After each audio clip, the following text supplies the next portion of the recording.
Hello दोस्तों, नमस्कार। आप सभी का एक बार फिर से बहुत बहुत स्वागत है आप सभी के अपने यूट्यूब चैनल डियर मैंग सर पर। तो दोस्तों, हमेशा की तरह आप सबकी यहाँ पर जो क्लास चलने जा रही है बहुत ही इंपॉर्टेंट होने वाली है आज की ये क्लास। और आप सभी लोगों को मैं बताना चाहूँगा कि यहाँ पर जो आपकी पहली क्लास प्रोवाइड की जाती है सुबह के टाइम 7:30 बजे जीके की क्लास होती है, जो आप लोगों को आज सुबह के टाइम प्रोवाइड की गई है। जिन लोगों ने नहीं देखा है, इस क्लास के ख़त्म होते ही वो क्लास आप लोग ज़रूर देखिए, बहुत ही ज़्यादा इम्पोर्टेंट क्लास है। सुबह के टाइम 7:30 बजे चल चुकी है ये क्लास। और इस समय जो मैं पढ़ाने जा रहा हूँ जीएस की क्लास, जो कि सुबह के टाइम 9:30 बजे चलती है, लेकिन इस समय थोड़ा सा ये लेट कर चुका हूँ मैं। ठीक है, तो ये आधे घंटे आप सबकी ये क्लास लेट हो चुकी है। तो ये जीएस की क्लास 9:30 बजे चलती है सुबह के टाइम। और आपकी अगली क्लास जो है करंट अफेयर की चलेगी, जो कि 10:30 बजे सुबह के टाइम। और यहाँ पर आपकी जो लास्ट क्लास है जीएस स्पेशल की, जीके स्पेशल की, ये चलती है आपकी पीएम पे। ठीक है, तो इसका एक स्क्रीनशॉट आप सभी लोग ले सकते हैं। ठीक है, तो इस समय आपकी चलने जा रही है ऑप्शन नंबर, यहाँ पर जो दूसरा वाला है, आप सभी लोग देखिए, ये जीएस की क्लास।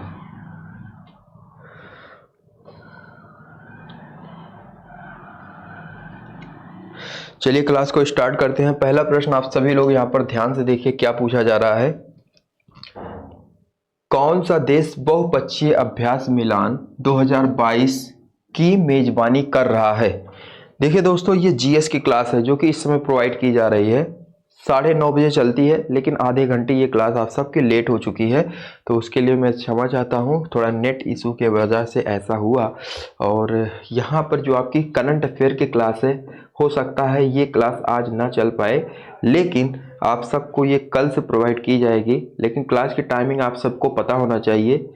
4 क्लास चलते हैं जो आपके इस चैनल पे, डियर मैंग सर वाले चैनल पे। तो ये चारों क्लास की टाइमिंग आपको पता होनी चाहिए। आप लोग इसका एक स्क्रीनशॉट ले लीजिए। और रात के टाइम जो आपकी जीके स्पेशल की क्लास चलती है 10 बजे, बहुत ही इंपॉर्टेंट है। ये सब क्लासेस आप लोग जरूर देखिए, इसे मिस ना करिए। चलिए यहाँ पर आप लोग बताने का प्रयास कीजिए। आप का पहला प्रश्न जो है, कौन सा देश बहुपक्षीय अभ्यास मिलान 2022 की मेजबानी कर रहा है।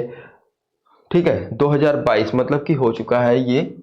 तो आप लोग बताने का प्रयास कीजिए आपका राइट आंसर क्या है। तो भारत देश बहुपक्षीय अभ्यास मिलान 2022 की मेजबानी कर रहा था। यहाँ पर ऑप्शन नंबर ए जितने भी लोगों ने बताया है वो लोग यहाँ पर बिल्कुल करेक्ट हो जाएंगे। और यहाँ पर देख सकता हूँ मैं कि काफ़ी सारे लोगों ने बहुत ही सही बताया है। ठीक है, ऑप्शन नंबर ए जितने भी लोग बता रहे हैं बिल्कुल करेक्ट है। ठीक है, इसका जो उद्घाटन है दोस्तों, कहाँ पर हुआ है, विशाखापट्टनम में हुआ है। बिल्कुल करेक्ट है, आप सभी का ऑप्शन नंबर ए बिल्कुल राइट है। और इसमें जो है 42 देशों ने भाग लिया था, ये भी आप लोग ध्यान में रखिए। कितने देशों ने, 42 देशों ने भाग लिया था, जो कि भारत द्वारा जो है मेजबानी हो रहा था। तो यहाँ पर ऑप्शन नंबर ए आपका बिल्कुल राइट हो जाएगा। चलिए अगले प्रश्न की तरफ बढ़ते हैं। अगला प्रश्न बहुत ही इंपॉर्टेंट है। किस राज्य ने भारत में पहला राज्य स्तरीय पक्षी एटलस तैयार किया था। तो आप लोग बताने का प्रयास कीजिए। ऑप्शन नंबर आपका यहाँ पर क्या राइट हो जाएगा। तो किस राज्य ने भारत में पहला राज्य स्तरीय एटलस तैयार किया था। तो यहाँ पर दोस्तों जितने भी लोगों ने ऑप्शन नंबर ए को बताया है वो लोग यहाँ पर बिल्कुल करेक्ट हो जाएंगे। ऑप्शन नंबर ए आपका केरल, जी हाँ, केरल आपका यहाँ पर बिल्कुल करेक्ट है। जितने भी लोगों का ऑप्शन नंबर ए है वो लोग यहाँ पर बिल्कुल राइट हो जाएंगे। चलिए अगला प्रश्न है, भारत का पहला अमृत सरोवर किस शहर की ग्राम पंचायत को पूरा हो गया है।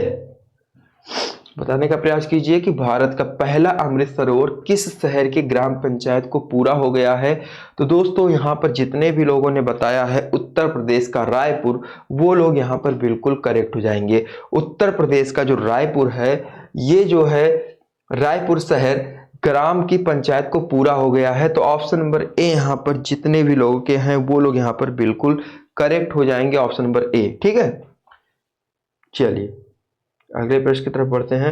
अगला प्रश्न है, तीसरे राष्ट्रीय जल पुरस्कारों में सर्वश्रेष्ठ राज्य श्रेणी के तहत किस राज्य ने शीर्ष स्थान प्राप्त किया? जी हाँ, तीसरे राष्ट्रीय जल पुरस्कारों में सर्वश्रेष्ठ राज्य श्रेणी के तहत किस राज्य ने शीर्ष स्थान प्राप्त किया?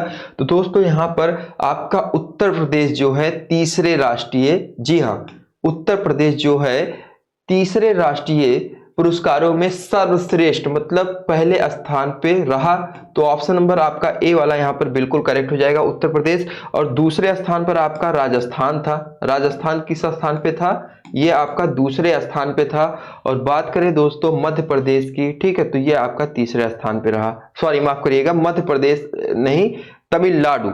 जी हाँ, राजस्थान के बाद आपका तीसरे स्थान पर तमिलनाडु था। तो ये चीज आप लोगों को पता होना चाहिए, तमिलनाडु। चलिए बढ़ते हैं हम लोग अपने अगले प्रश्न की तरफ। अगला प्रश्न आपसे क्या पूछा जा रहा है, ध्यान से देखिए। जावा को किस कंपनी ने विकसित किया था? माइक्रोसॉफ्ट या सन माइक्रोसिस्टम या नोबेल या ऑरेकल? तो ऑप्शन यहां पर देख सकते हैं, ऑप्शन नंबर आपका बी वाला यहां पर बिल्कुल करेक्ट हो जाएगा। जावा को जो है दोस्तों सन माइक्रो सिस्टम्स यहां पर आपका बिल्कुल करेक्ट हो जाएगा। जितने भी लोगों ने ऑप्शन नंबर बी को बताया है वो लोग यहां पर बिल्कुल करेक्ट हो जाएंगे। देखिए यहां पर काफी सारे लोगों ने जावा एक प्रोग्रामिंग भी भाषा है, ये भी कुछ लोगों का मानना है। तो जी हाँ, आप लोग बिल्कुल राइट हैं, जावा एक प्रोग्रामिंग भाषा है।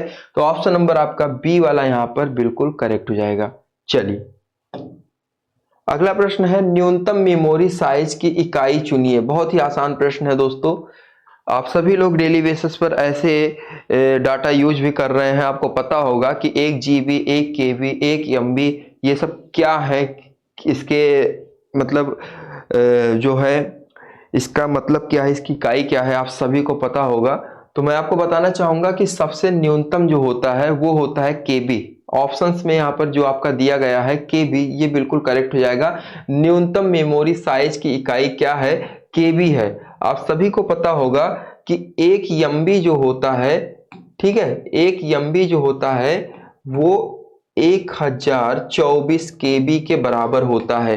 ठीक है, आप सभी को ये चीज पता होना चाहिए कि 1 MB जो होता है वो 1024 KB के बराबर होता है। और यहाँ पर यदि 1 GB की बात करें, ठीक है, 1 GB की बात करें तो ये जो है 1024 MB के बराबर होता है। ठीक है, कितने? 1024 MB के बराबर होता है 1 GB। और यहाँ पर दोस्तों TB की बात करें तो ये GB से भी बड़ा होता है। 1 TB जो है आपका बड़ा होता है किससे? 1 TB आपका GB से भी बड़ा होता है। तो मतलब कि 1024 GB मिलकर जो है 1 TB के बराबर होते हैं। तो TB आपका GB से भी बड़ा है। ठीक है, 1 TB बराबर होगा 1024 GB के। तो ये सब चीजें आप सभी को ध्यान में रखना है, बहुत ही इंपॉर्टेंट है। यहां पर जितने भी लोगों ने KB बताया है ऑप्शन नंबर ए को, वो लोग यहां पर बिल्कुल करेक्ट हो जाएंगे। जी हाँ, और आप सभी को एक चीज और पता होना चाहिए कि 1 KB आखिरकार किसके बराबर होता है? KB से भी छोटा कुछ होता है तो वो होता है बाइट्स। तो 1 KB बराबर होता है 1024 बाइट्स के। तो ये चीज भी आप सभी को ध्यान में रखना है। तो ऑप्शन नंबर ए आपका यहां पर बिल्कुल करेक्ट हो जाएगा। आप सभी लोग इसे देख सकते हैं आसानी से। चलिए अगला प्रश्न आपके सामने आ चुका है। अनुपम जो है यह क्या है? एक शोध संस्था है या एक सुपर कंप्यूटर है या आपका नवनिर्मित पाठ्योपर पात्र है या आपका कंप्यूटर सॉफ्टवेयर है? तो आपका ऑप्शन यहां पर क्या सही हो जाएगा, बताने का प्रयास कीजिए। तो दोस्तों यहां पर जितने भी लोगों ने बताया है अनुपम एक सुपर कंप्यूटर की श्रेणी में सम्मिलित है, वो लोग यहां पर बिल्कुल करेक्ट हो जाएंगे। सुपर कंप्यूटर की श्रेणी में सम्मिलित है, ऑप्शन नंबर बी आपका यहां पर बिल्कुल करेक्ट हो जाएगा। चलिए अगले प्रश्न की तरफ पढ़ते हैं दोस्तों। अगला प्रश्न है, संगणकों की IC चिप्स प्रायः बने होते हैं लेड के या क्रोमियम के या सिलिकॉन के या सोने के? तो दोस्तों लेड के या क्रोमियम के या सिलिकॉन के या सोने के? तो दोस्तों जो आईसी चिप्स होते हैं वो बने होते हैं सिलिकॉन के। ऑप्शन नंबर सी यहाँ पर देखिए काफी सारे लोगों ने बताया है, वो लोग यहाँ पर बिल्कुल राइट हैं दोस्तों। सोने के नहीं होते भैया, जितने भी लोगों ने सोने के बताया है वो गलत है, लेकिन 90% लोगों ने यहाँ पर ऑप्शन नंबर सी को ही बताया है। आप लोग बिल्कुल राइट हो जाएंगे।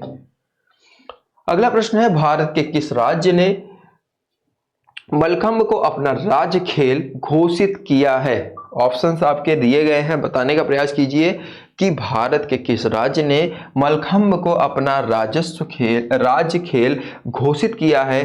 तो यहाँ पर दोस्तों जितने भी लोगों ने बताया है, भारत का सबसे बड़ा दूसरा राज्य जो कि मध्य प्रदेश है, ये आपका बिल्कुल करेक्ट हो जाएगा। ठीक है, एमपी जो है मलखंभ को अपना राज्य खेल घोषित किया है। यहाँ पर ऑप्शन नंबर बी जितने भी लोगों का आ रहा है वो लोग यहाँ पर बिल्कुल करेक्ट हो जाएंगे। ठीक है,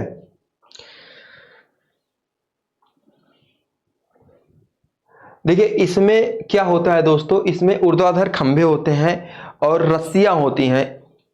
इन्हीं खंभे और रस्सियों पर जो खेल प्रदर्शित किए जाते हैं इसे ही हम लोग क्या कहते हैं, मलखंभ खेल कहते हैं, जो कि आपका मध्य प्रदेश का खेल है। इसे राज्य ने क्या किया है, इससे पूरे राज्य का खेल घोषित कर दिया है। ऑप्शन नंबर बी आपका बिल्कुल करेक्ट हो जाएगा। चलिए, राजस्थान खेल है। अगला प्रश्न है, भारत के राष्ट्रीय गान के रचयिता कौन है? बहुत ही आसान प्रश्न आपके सामने आ चुका है। यहाँ पर आप सभी को यहाँ पर कुछ देखना नहीं है, ऑप्शन नंबर बी को केवल देखना है। बिल्कुल राइट है जितने भी लोगों ने, रविन्द्रनाथ टैगोर बताया है। और यहाँ पर लगभग सभी लोगों ने बताया है भारत में राष्ट्रीय गान के रचयिता रविन्द्रनाथ टैगोर जी है। जी हाँ, आप लोग यहाँ पर बिल्कुल राइट हो जाएंगे जितने भी लोगों ने ऑप्शन नंबर बी को बताया है। ठीक है, और मैं आपको बताना चाहूंगा कि राष्ट्रीय गान जो है ये पहले केवल एक भाषा में था, वो भाषा है आपकी बांग्ला। ठीक है, लेकिन बाद में जो है इसे हिंदी में भी, ठीक है, हिंदी में भी और इंग्लिश में भी लिखा गया। ठीक है, और 24 जनवरी सन 1950 ईस्वी को जो है, ठीक है, इसे संविधान द्वारा पारित किया गया। तो यहां पर ऑप्शन नंबर बी जितने भी लोगों ने बताया है वो लोग यहां पर बिल्कुल करेक्ट हो जाएंगे। ठीक है, चलिए अगला प्रश्न है, ऑल इंडिया रेडियो की स्थापना कब हुई? बहुत ही अच्छा प्रश्न आपसे पूछा जा रहा है कि ऑल इंडिया रेडियो की स्थापना कब हुई।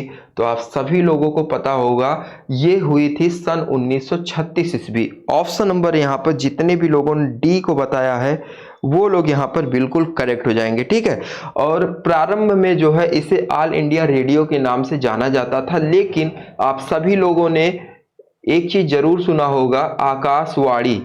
ठीक है, आकाशवाणी, ये चीज आप लोगों ने जरूर सुना होगा। ठीक है, रेडियो पर। तो ये आकाशवाणी नाम कब दिया गया? ये दिया गया सन 1957 ईस्वी में। ऑल इंडिया रेडियो की स्थापना सन 1936 ईस्वी में हुई, लेकिन सन 1936 से 1957 तक ये ऑल इंडिया नाम के ऑल इंडिया रेडियो के नाम से जाना जाता था, लेकिन सन 1957 ईस्वी में इसे आकाशवाणी नाम दिया गया, जो कि बहुत ही प्रचलित रहा, बहुत ही प्रचलन में रहा। आप सभी लोगों ने जरूर सुना होगा आकाशवाणी। सन 1957 में इसका नाम रखा गया और 1936 में ऑल इंडिया रेडियो की स्थापना हुई। बहुत ही इंपॉर्टेंट है, इसे टिक कर लीजिए। ऑप्शन नंबर डी वाला आपका यहाँ पर बिल्कुल करेक्ट हो जाएगा। चलिए अगला प्रश्न आपके सामने आ चुका है, अफ्रीका के गांधी के नाम से कौन मशहूर थे? जी हाँ, गांधी के नाम से इसलिए मशहूर थे क्योंकि गांधी जी के जो विचार थे इनसे मेल खाते थे। ठीक है, रंग भेद पर इन्होंने भी अपना पक्ष रखा था, जो कि भेदभाव लोग करते थे इसके खिलाफ ये खड़े हुए थे। तो आप सभी को पता होना चाहिए उनका नाम। अफ्रीका के गांधी के नाम से कौन मशहूर थे? तो यहाँ पर दोस्तों कुछ लोगों का मानना है, देखिए यहाँ पर ऑप्शन नंबर बी जितने भी लोगों ने बताया है वो लोग यहाँ पर बिल्कुल करेक्ट हो जाएंगे। नेल्सन मंडेला यहाँ पर आपका बिल्कुल करेक्ट हो जाएगा, ऑप्शन नंबर आपका बी वाला। ठीक है, नेल्सन मंडेला आपका यहाँ पर बिल्कुल राइट हो जाएगा, जो कि अफ्रीका के गांधी के नाम से मशहूर थे। ऑप्शन नंबर बी जितने भी लोगों का है वो लोग यहाँ पर बिल्कुल राइट हो जाएंगे। चलिए अगले प्रश्न की तरफ बढ़ते हैं। अगला प्रश्न आपसे पूछा जा रहा है कि लोकपाल नियुक्त करने वाला विश्व का प्रथम देश कौन सा है। ठीक है, फ्रांस, स्वीडन या चीन या बेलग्रेड। तो आप सभी लोग बताने का प्रयास कीजिए कि लोकपाल नियुक्त करने वाला विश्व का प्रथम देश कौन सा है। तो यहाँ पर देखिए सभी लोग बताना स्टार्ट कर दीजिए, और यहाँ पर काफी सारे लोगों ने अब बताना स्टार्ट कर दिया है, और आप सभी लोग क्लास को शेयर जरूर कर दीजिए। तो यहाँ पर देख सकते हैं जितने भी लोगों के ऑप्शन नंबर बी है वो लोग यहाँ पर बिल्कुल करेक्ट हो जाएंगे। ऑप्शन नंबर बी आपका स्वीडन जो है आपका यहाँ पर बिल्कुल राइट हो जाएगा। जितने भी लोगों ने बताया है वो लोग यहाँ पर बिल्कुल करेक्ट है। ठीक है, चलिए अगला प्रश्न है, एजरा कप संबंध किस खेल से है। पोलो से है या हॉकी से है या फुटबॉल से है या नौका चालन से है। तो एजरा कप का संबंध जो है आपका पोलो से है या हॉकी से या फुटबॉल या नौका चालन से। तो दोस्तों यहाँ पर जितने भी लोगों ने ऑप्शन नंबर ए को बताया है पोलो से है वो लोग यहाँ पर बिल्कुल करेक्ट हो जाएंगे। काफी सारे लोगों ने यहाँ पर पोलो बताया है। ठीक है, आप लोग यहाँ पर बिल्कुल करेक्ट हैं। ठीक है,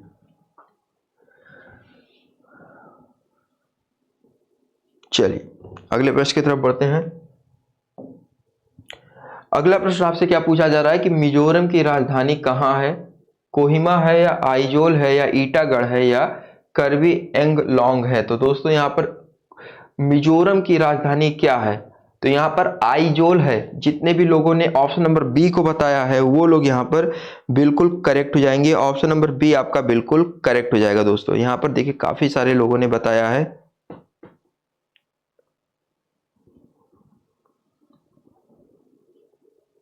जी हाँ, ऑप्शन नंबर बी आपका यहाँ पर बिल्कुल करेक्ट हो जाएगा। और मैं आपको बताना चाहूंगा कि यहाँ पर कोहिमा और ईटागढ़ ये जो है आपकी कहाँ की, अरुणाचल प्रदेश की राजधानी है। अरुणाचल प्रदेश की राजधानी है। ऑप्शन नंबर आपका यहाँ पर कोहिमा और ईटागढ़ कहाँ की राजधानी है, अरुणाचल प्रदेश की राजधानी है। जितने भी लोगों को नहीं पता है वो लोग जान ले। ठीक है, अरुणाचल प्रदेश की राजधानी है। ऑप्शन नंबर आपका यहाँ पर बी वाला बिल्कुल करेक्ट हो जाएगा, आइजोल। मिजोरम की राजधानी क्या है, आइजोल। और कोहिमा और ईटागढ़ की राजधानी क्या है, अरुणाचल प्रदेश। तो ऑप्शन नंबर आपका यहाँ पर बी वाला बिल्कुल करेक्ट है। इसी के साथ दोस्तों आज की ये क्लास आप सबकी यहीं पर समाप्त होती है। और आप सभी को आज की ये क्लास कैसी लगी कमेंट करके जरूर बताएं। और जितने भी लोग चैनल पर नए हैं चैनल को सब्सक्राइब जरूर कर दें। और यदि आप सबको आज की क्लास अच्छी लगी हो तो लाइक करके सब्सक्राइब करना बिल्कुल भी ना भूलें। ठीक है, बेल आइकन को जरूर प्रेस कर दें। तो आप सभी की ये क्लास बहुत ही इंपॉर्टेंट थी, आप लोग ज़्यादा से ज़्यादा लोगों तक शेयर कर दीजिए। चलिए दोस्तों मिलते हैं अपने नेक्स्ट क्लास में, जो कि आप सबकी चलेगी रात के टाइम 10 बजे। जी हाँ, एक क्लास आप सबकी आज नहीं चलेगी जो कि अभी 10:30 बजे वाले चलनी थी। 10:30 सुबह के टाइम ही चलनी थी, जो कि आपकी करंट अफेयर की क्लास थी, लेकिन आज नहीं चल पाएगी। लेकिन आप सबकी जो जीके स्पेशल है, ठीक है, ये चलेगी रात के टाइम 10 बजे। जी हाँ, ये बहुत ही इंपॉर्टेंट क्लास है। तो इस क्लास को बिल्कुल भी मिस मत करिएगा, क्योंकि यहाँ पर जीके के जो बहुत ही इंपॉर्टेंट और मस्ट प्रश्नों हैं उसको मैं बताने वाला हूँ इसमें। ठीक है, इसी के साथ हम चलते हैं। धन्यवाद, टेक केयर, जय हिंद, जय भारत।